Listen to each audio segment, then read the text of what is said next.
principal do prédio das Nações Unidas, dois imensos painéis do artista plástico Cândido Portinari retratam a paz e a guerra, que a Ucrânia nos lembra todos os dias das suas chagas.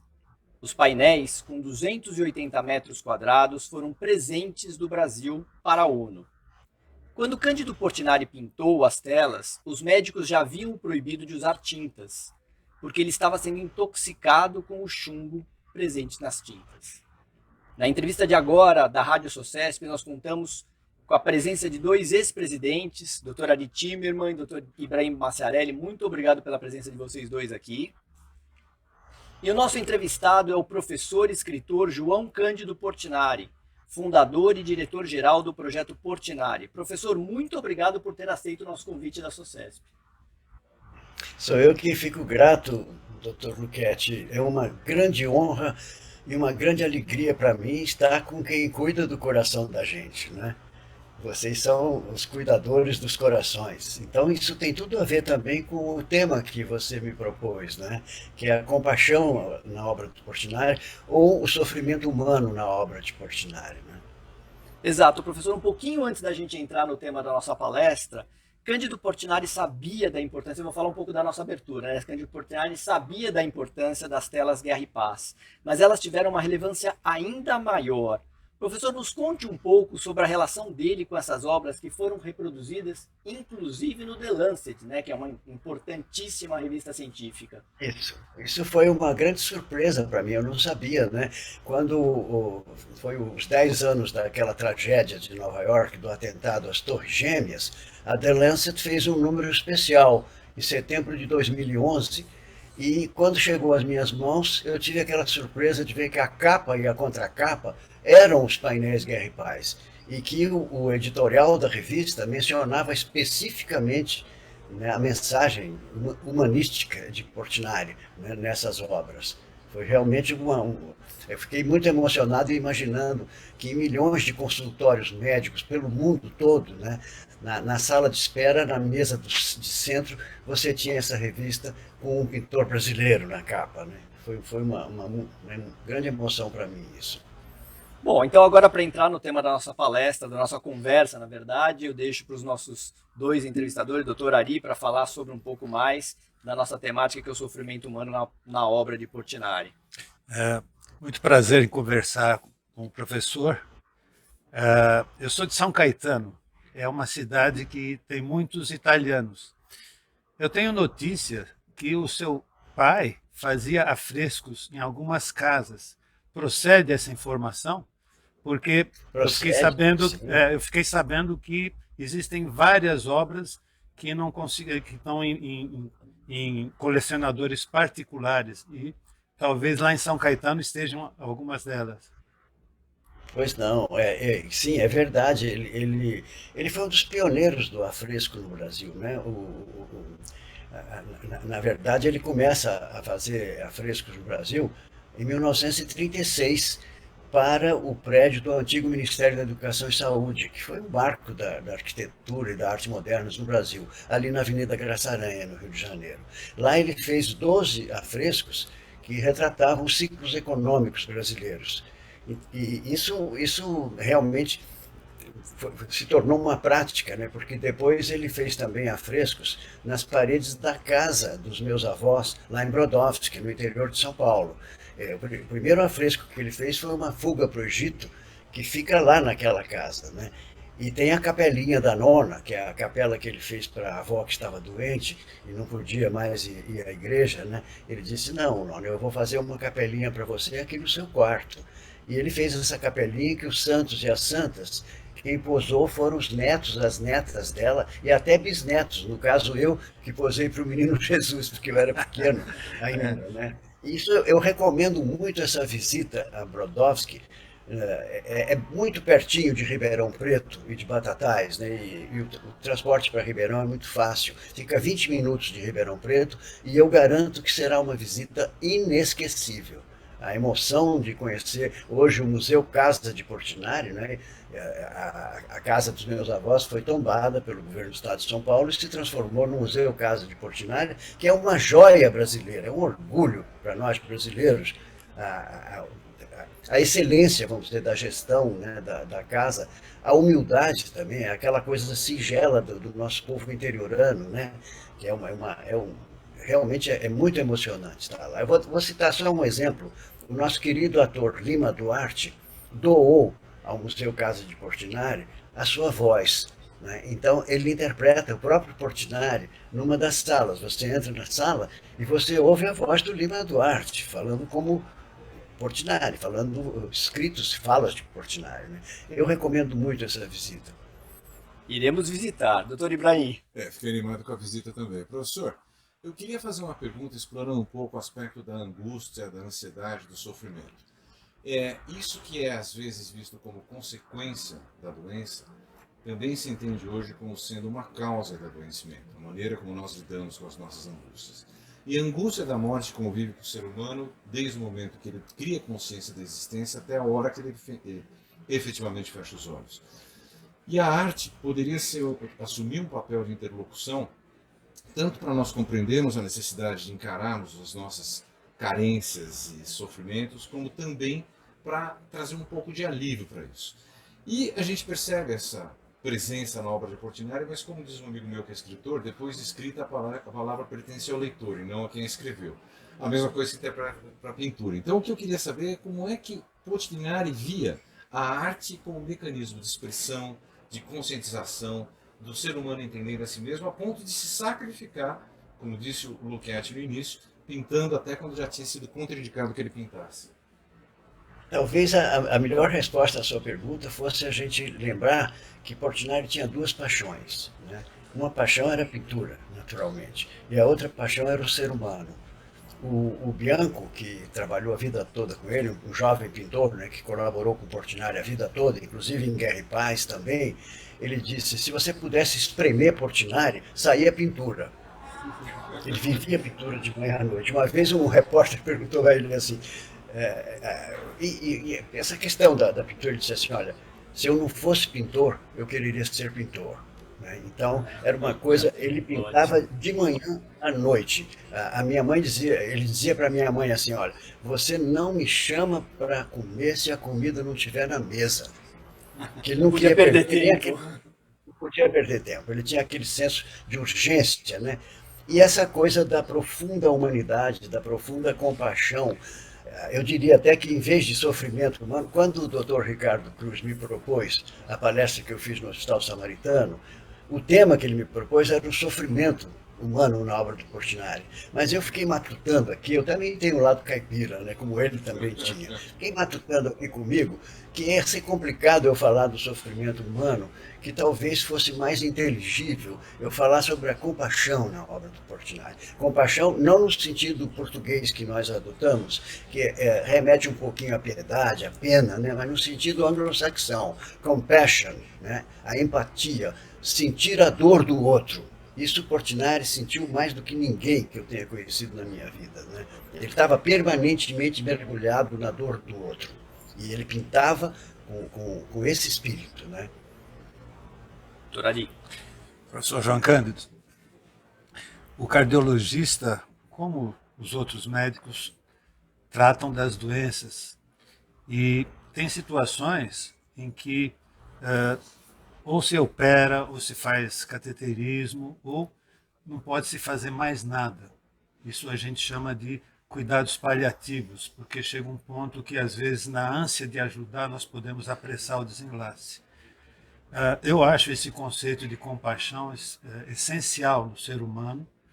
Então, a minha pergunta é como é que o senhor vê, nos dias de hoje, no século XXI, em que todo mundo pensa em ter compaixão, pensa em ajudar o próximo, ter uma guerra com risco até de uma hecatombe mundial.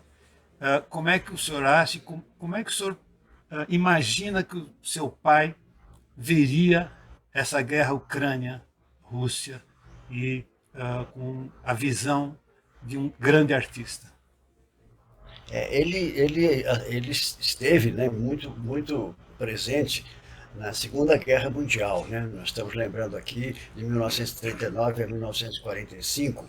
Foi uma época em que surgiu, por exemplo, o Guernica de Picasso, né, e obras assim, em que artistas sentiram profundamente a tragédia, né, que assolou a Terra naquela época. Nós estamos, infelizmente, mergulhando de novo numa tragédia semelhante, com a ameaça de se tornar ainda pior até. É claro que, como eu venho trabalhando com o Projeto Portinari há 43 anos, eu estou também mergulhado, né, nessa temática, e me ocorre que a causa profunda disso é a marginalização progressiva, né, de extensas faixas de pessoas de todas as idades, de todas as raças, de todos os setores econômicos, né?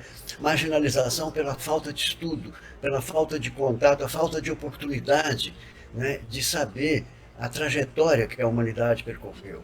Nunca leram nada, nunca viram nada, nunca assistiram um balé, nunca assistiram um concerto, nunca se emocionaram com uma peça de teatro, né?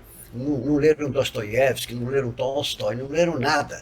Então você tem grandes massas facilmente manipuláveis pela ignorância, pelo preconceito. Hoje está muito na moda falar em fake news, né? Então a gente tem, eu acho que isso aí talvez seja a causa mais profunda. Eu, como fui professor a vida toda, eu nunca tive outra profissão a não ser professor universitário, eu sinto que a salvação está na arte, é claro, sem dúvida, mas está principalmente na educação. E aí eu penso nas nossas crianças, na professorinha primária, que não recebe o suficiente nem sequer para se deslocar até a escola onde ela ensina. Enquanto não for dada uma prioridade assim, declarada, maciça, né, à educação, eu acho que nós vamos continuar a viver essas tragédias permanentemente. E essas tragédias elas acontecem pela falta de olhar ao semelhante, né? Porque se a gente olha para o semelhante, elas seriam absolutamente evitáveis. Da onde veio esse olhar do seu pai em relação ao semelhante? O senhor fala muito do seu avô, seu Batista. Conta pra gente um pouco do seu Batista Eu na até vida preparei aqui, eu preparei umas imagens aqui, José. Eu não sei se vocês me permitiriam compartilhar a tela. Lógico, lógico que sim.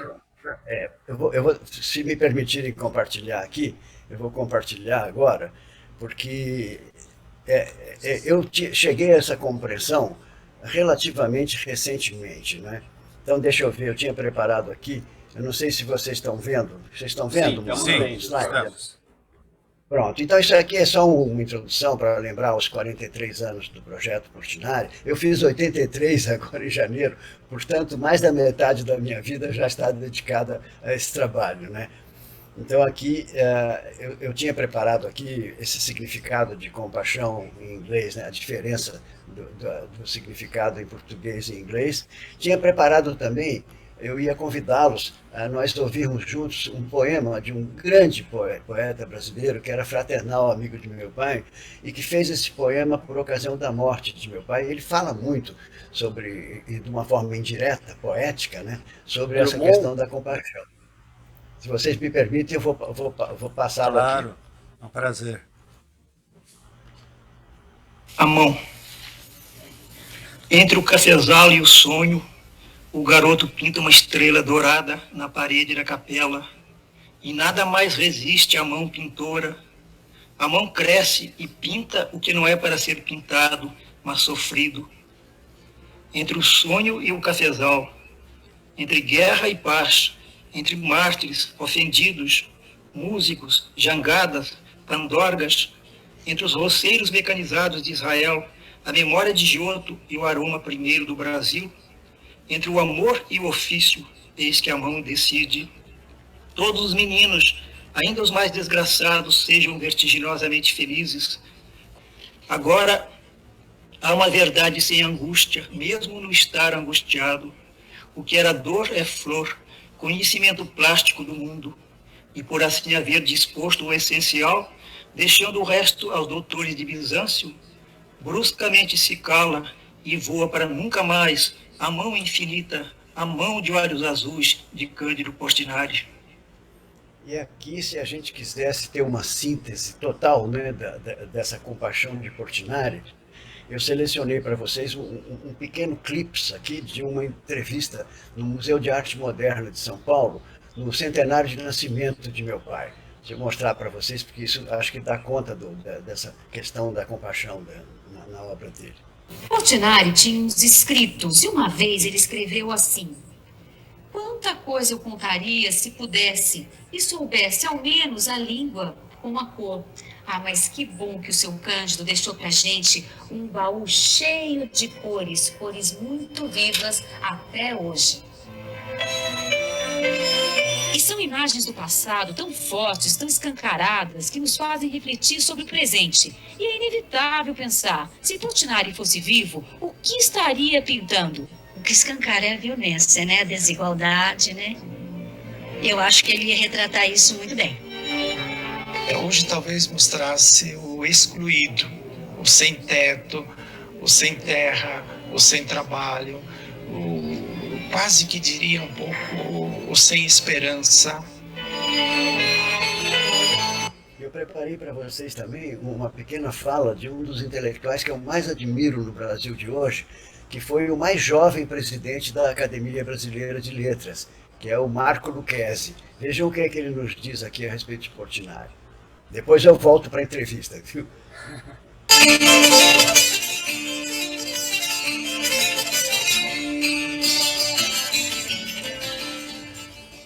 É isso que me liga a Portinari, essa visão profunda de que é preciso transformar o Brasil, que é preciso atravessar essa zona de sombra e encontrar coragem e pronunciar, através não da cultura do ódio, porque não pode haver ódio e cultura juntos, mas de uma cultura da paz. Essa cultura da paz será alcançada nas escolas, pela arte, pela construção de um Brasil novo, atento, sensível, republicano até a última capilaridade. É isso que eu amo em Portinari. Eu gosto muito dessa fala dele.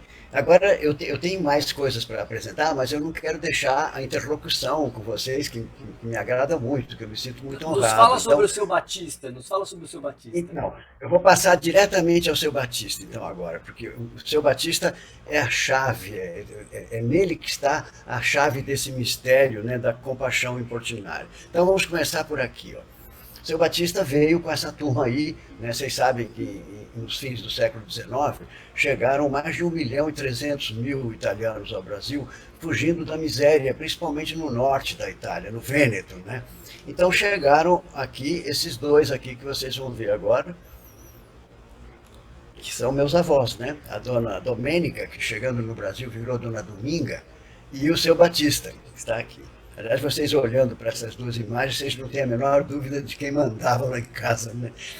Essas famílias eram muito matriarcais, né? Eram mulheres poderosas, né? Que tinham 12, 14 filhos e cuidavam da família e de tudo, né? Mas vamos ao seu Batista. Eu tinha essa suspeita, né, da minha convivência com ele, que teria sido ele a grande influência, vamos dizer, da compaixão em meu pai, né? E não deu outra. Eu encontrei um escrito de meu pai que revela isso de uma forma assim absoluta, né? Que é esse escrito aqui, ó. Eu vou ler para vocês porque está com a letra dele, né? Sinto às vezes carinho imenso por tudo e por todo mundo. É passageiro e me entristeço. Penso em meu pai, em quem esse estado era permanente. Coração rico e generoso, o meu é miserável. Aqui ele está sendo profundamente injusto, não tinha nada de miserável, né? Era um coração imenso. Se vocês pudessem, que são especialistas em coração, ver o coração de Portinari, acho que vocês iam ficar deslumbrados com essa qualidade generosa, né? E ele escreveu um poema em que ele deixa mais claro ainda isso, que se refere a um episódio lá de Brodowski, na época de Brodowski, quando Brodowski era um povoadozinho extremamente humilde, era uma parada para o trem pegar café, né? Eu, quando era criança, tinha só 3 ruas, a rua de baixo, a rua do meio e a rua de cima. Em volta era um oceano verde, que era o cafezal, né? Mas ele escreve isso falando de uma passagem em que chegavam leprosos à cidade e eles chegavam com sinos pendurados no pescoço. E as pessoas corriam fechar a janela, fechar a porteira, fechar a porta, ficavam apavoradas. E o seu Batista, na ingenuidade, na fé dele, ele, ao contrário, abria a nossa casa e convidava os leprosos para ir à cozinha fazer um lanche. Então o meu pai escreveu esse poema. Isso é uma coisa que quase ninguém sabe, que ele foi poeta. Nós até publicamos agora recentemente o livro Poemas de Portinari, que está até disponível em PDF, eu posso mandar para vocês, se vocês quiserem, né? Ele diz assim, ó: Senhor Deus, dai-me a fé de meu pai, a sua alegria constante, a sua paciência, seu querer bem a todos, ao homem bom e ao mal, às flores e ao raio, ao assassino e ao morto, ao leproso e ao atleta. Há tanto tempo trazia à nossa mesa o leproso. A fé o permitia. Recusavam apear do cavalo, sabiam-se disformes. Pelo nome perguntavam por nós. Sofre, criatura de Deus. Tudo desaparecendo, ficará uma flor. Terás forças para sofreres mais ainda. Essa última parte, para mim, é muito misteriosa. Eu não sei o que ele realmente quis dizer com isso. É um mistério. Isso aí eu deixo aos intérpretes mais competentes do que eu, né? E eu só complementaria com essa questão da obra de Portinari, né, que é isso aqui. Quando a gente pensa na obra de Portinari, quando a gente passa em revista assim, né, essa produção fantástica dele, né, às vezes as pessoas perguntam assim, mas qual é a unidade na obra de Portinari? Porque o Calado, inclusive, num determinado momento fala, quando você vê a obra de Portinari, parece que você está olhando para 100 pintores, né? E uma vez me perguntaram isso, qual é a unidade na obra dele? E eu respondi sem hesitar, falei, é o sentimento, né? É o humanismo, é a profunda compaixão pelo ser humano, pela vida humana, pelo sagrado da vida, né? Então, essa compaixão pelo sagrado da vida, o que poderia ser isso, senão a religiosidade mais autêntica, mais profunda? É a Capela da Nona aí, né? Professor, só complementar uma informação, o Calado que o senhor cita nesse depoimento é o biógrafo do seu pai, né? Isso, é o grande escritor e jornalista Perfeito. Antônio Calado, fez a biografia de Portinari, né? É ele mesmo. Professor, Tem várias...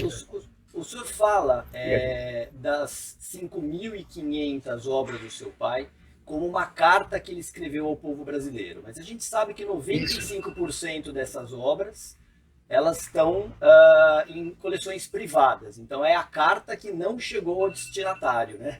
O senhor tem o projeto Portinari, que é colocar essas obras na internet. Conta pra gente um pouco do projeto Portinari, da exposição que está hoje no MIS aqui em São Paulo, que também resgata a obra do seu pai. Então, é muito simples, né? Porque o projeto Portinari, ele é o estafeta que se propõe entregar essa carta. Quer dizer, colocar a grande mensagem de Portinari, e eu diria até que não é só a mensagem, só entre aspas, né, a mensagem pictórica, que já garantiria a ele uma permanência no caminho da humanidade, mas o legado ético e humanístico, né, que é o que nós estamos falando aqui agora. Então, entregar essa carta, com esse triplo legado, a cada brasileiro, colocar no colo de cada brasileiro, onde quer que ele esteja, e no exterior também, né? Então, o projeto Portinari vem lutando há 43 anos para fazer isso, e você evocou aqui uma coisa que é uma imensa felicidade para mim, ter realizado esse sonho, né, dessa exposição que está acontecendo agora em São Paulo, que é uma exposição assim inédita, é a maior já realizada, né, sobre Portinari. Ela se vale da tecnologia para poder apresentar esse Portinari total, que até hoje era apresentado aos pedacinhos. Como você muito bem disse, mais de 95% da sua produção estão em mãos particulares ou em salas de bancos, portanto inacessíveis à vista pública, não é? Então, todo o trabalho do projeto Portinari é nesse sentido, e essa exposição eu tive a alegria de poder entregar ao curador 5.400 arquivos digitais em altíssima resolução, que permite fazer projeções monumentais, e entreguei a ele também 30.000 documentos que podiam, então, fazer a contextualização da exposição. E aí, quando eu estou falando de 30.000 documentos, estou falando, por exemplo, de 6.000 cartas que Portinari trocou com Graciliano Ramos, com Villa-Lobos, com Jorge Amado, com Drummond, com José Lins do Rego, com Oscar Niemeyer, com Lúcio Costa, enfim, com toda aquela geração extraordinária com quem ele conviveu e da qual ele foi um intérprete, né, das grandes preocupações estéticas, artísticas, culturais, sociais, políticas, né, daquela gente toda. Então, essa exposição é uma felicidade, eu acho que ela é imperdível. Acho que a gente tem que dar um jeito, né, de visitá-la, porque realmente ela nos oferece todos os grandes temas de Portinari, os temas sociais, históricos, religiosos, o trabalho no campo e na cidade, a infância, os tipos populares, a festa popular, os mitos e o folclore, a fauna, a flora e a paisagem, e os temas universais, como Guerra e Paz, Dom Quixote, outros, está tudo lá. Tem sim, tem que ver, porque é Museu da Imagem e do Som na unidade da Barra Funda. Doutor Ibrahim. Eu queria fazer uma pergunta e o comentário do professor me animou a fazer. Ele citou uma geração de que a gente só tem nomes de orgulho. Pessoas que produziram cultura, que levaram para o mundo, que mostraram para o Brasil uma imagem de si mesmo muito melhor do que aquela que a gente tem hoje. Mas isso foi se perdendo. O senhor citou o problema principal, que é a educação, mas a arte também fala muito de sensibilidade. E queria saber se o senhor tem alguma ideia de como fazer essas coisas reviverem. Como é que nós vamos poder fazer para chegar a fazer essas informações despertarem novos Portinares, novos Antônios Camados, novos Drummonds, novos Villa-Lobos, de que o nosso país produziu tanto, com tanta qualidade, que agora nós estamos tão carentes. Eu acho que é aquilo que nós comentamos mesmo, é a educação, né? Quer dizer, se nós não colocarmos uma prioridade assim absoluta na educação, eu acho que nós não teremos mais isso, né? Aí você poderia se perguntar, mas será que na época dessa gente toda a educação era diferente? Era. Quando a gente olha até para a nossa própria, né? Eu sou muito mais velho que vocês, mas eu imagino que vocês também tenham vivido um tempo de estudante com mais qualidade, né, do que a gente está vendo hoje. A gente está diante E tem toda essa questão da revolução tecnológica também, que são aquela história do progresso da humanidade, em que às vezes as inovações elas são aproveitadas muito pouco nesse sentido construtivo humanístico, não é? Você tem essa geração dos dedinhos ali no celular, né, que não despregam do celular. Mas, enfim, isso aí, não sei se também é muito verdade falar numa escala assim da população brasileira, porque a gente sabe que talvez mais de 90% não tenham essa oportunidade, né, nem sequer de lidar com essa tecnologia que chega com tanta força aí, né? Professor, a última pergunta quem vai fazer agora é o doutor Ari. Bom, em primeiro lugar, dizer da minha satisfação de participar dessa entrevista e parabenizá-lo, João Cândido, a você, muito obrigado, ao seu pai, ao seu avô, ao seu Batista, e dizer que realmente nós temos que continuar acreditando que é possível um Brasil melhor. Então, muito obrigado. Sim. Eu que agradeço, doutor Ari. Eu talvez fosse o momento também de eu falei de poesia, né? Falei que ele era poeta. Se você me perguntasse assim, me defina Portinari em meia lauda, eu acho que eu recitaria um poema dele, que eu acho que fala tudo, não é preciso mais nada. Ele dizia, ele se comparava ao espantalho. Naquela época as plantações tinham espantalhos, agora com o agrotóxico isso desapareceu, e esses espantalhos assustavam as crianças e tinham todo um simbolismo, né? Então ele diz assim: as almas penadas, os brejos e as matas virgens acompanham-me como o espantalho que é meu autorretrato. Todas as coisas frágeis e pobres se parecem comigo. Eu acho que isso aqui é a essência. Suas considerações finais. Muito bem. As minhas considerações finais são só de agradecimento. Agradecer ao seu Batista por ter atravessado o oceano, que não era fácil no final do século XIX. Agradecer ao Portinari por tudo que fez, ao senhor por manter a memória dessas coisas tão importantes vivas e procurar levar a mensagem a todo mundo. Acho que é uma obra, é um trabalho de gerações que merece ser cumprimentado e agradecido. E complementando, professor, em nome da presidência da SOCESP, a doutora Ieda Jatene, dos nossos dois ex-presidentes aqui presentes, eu agradeço, em nome da SOCESP, pela sua gentileza em nos atender, esta brilhante entrevista, esse papo gostosíssimo aqui na Rádio SOCESP. Muito obrigado pelo seu tempo e por todas essas informações essenciais para os dias de hoje. Eu que fico muito grato, José. Para mim foi um prazer, uma honra, e eu desejo a vocês um excelente congresso. Nós dependemos muito, né, do sucesso, né, desses encontros que vocês têm entre seus pares, né, e que fazem avançar essa medicina, que vai livrando o ser humano de indizíveis sofrimentos, né, à medida que ela vai progredindo. Então, muito sucesso, felicidade, vida longa ao Congresso e a vocês. Professor, nós que dependemos da obra do seu pai e desse resgate que o senhor está trazendo para nós. Muito obrigado. Muito obrigado. Obrigado, professor. Obrigado.